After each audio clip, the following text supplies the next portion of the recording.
पुनर्जन्म, क्या यह सिर्फ आस्था है या इसके पीछे कोई ऐसा रहस्य छिपा है जिसे विज्ञान भी पूरी तरह समझ नहीं पाया? सदियों से लोग पिछले जन्म की कहानियां सुनाते आए हैं, लेकिन ज्यादातर लोग इन्हें कल्पना मानकर टाल देते हैं। फिर एक वैज्ञानिक ने इस विषय को अंधविश्वास नहीं बल्कि रिसर्च की तरह लिया। वर्जीनिया यूनिवर्सिटी के मनोचिकित्सक डॉक्टर इयान स्टीवेंसन ने हजारों बच्चों के मामलों की जांच की और उनकी किताब 20 केसेस सजेस्टिव ऑफ रीइंकार्नेशन दुनिया की सबसे चर्चित किताबों में शामिल हो गई। आज हम जानेंगे कि आखिर इन मामलों में ऐसा क्या था जिसने वैज्ञानिकों को भी सोचने पर मजबूर कर दिया। डॉक्टर इयान स्टीवेंसन ने अपनी रिसर्च में खास तौर पर 2 से 5 साल के उन बच्चों को चुना जो अचानक अपने पिछले जन्म की बातें करने लगते थे। ये बच्चे ऐसे नाम, जगहें और घटनाएं बताते थे जिनके बारे में उनके परिवार को कोई जानकारी नहीं होती थी।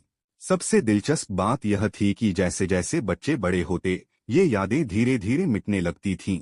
इसलिए डॉक्टर इयान हर मामले की तुरंत जांच करते थे। उनकी जांच प्रक्रिया बेहद सख्त थी।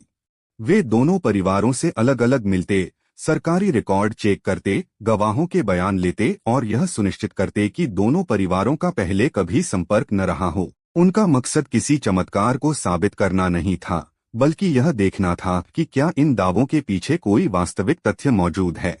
इस किताब का सबसे मशहूर मामला भारत की स्वर्णलता का है। सिर्फ 3 साल की उम्र में स्वर्णलता ने कहना शुरू किया कि उसका असली नाम बिया पाठक था और वह कटनी शहर में रहती थी। उसने अपने पिछले परिवार के लोगों के नाम बताए, घर की बनावट पहचानी और यहाँ तक कि कुछ निजी बातें भी सही बताईं जिन्हें बाहर का कोई व्यक्ति नहीं जान सकता था। जब दोनों परिवार मिले तो कई बातें रिकॉर्ड्स और गवाहों से मेल खा गईं। इस केस ने डॉक्टर इयान को बेहद प्रभावित किया। एक और चर्चित मामला जन्म चिन्हों से जुड़ा था। कुछ बच्चों के शरीर पर ऐसे निशान या विकृतियां थीं जो कथित पिछले जन्म में हुई चोटों से मेल खाती थीं। एक लड़के ने दावा किया कि पिछले जन्म में उसका हाथ मशीन में कट गया था। जांच में जिस व्यक्ति का उसने नाम लिया, उसकी मृत्यु की मेडिकल रिपोर्ट में वही चोट दर्ज थी।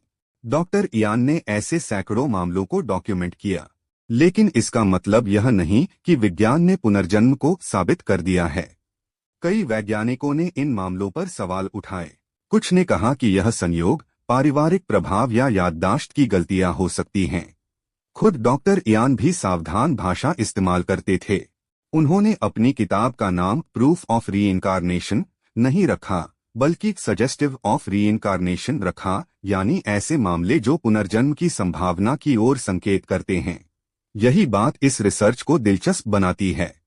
यह अंधविश्वास फैलाने की कोशिश नहीं करती, बल्कि ऐसे सवाल उठाती है जिनका विज्ञान के पास अभी पूरी तरह जवाब नहीं है। आखिर इतने छोटे बच्चे ऐसी जानकारी कैसे दे देते हैं? जन्मचिह्न और पुरानी घटनाओं का मेल सिर्फ संयोग है या कुछ और? दोस्तों, यह किताब हमें कम से कम इतना सोचने पर मजबूर करती है कि इंसानी चेतना शायद उतनी सरल नहीं है जितना हम मानते हैं। हो सकता है भविष्य में विज्ञान इन रहस्यों को बेहतर तरीके से समझ पाए। क्या आप पुनर्जन्म पर विश्वास करते हैं या आपको लगता है कि इन घटनाओं के पीछे कोई और मनोवैज्ञानिक कारण है? अपनी राय कमेंट में जरूर बताइए।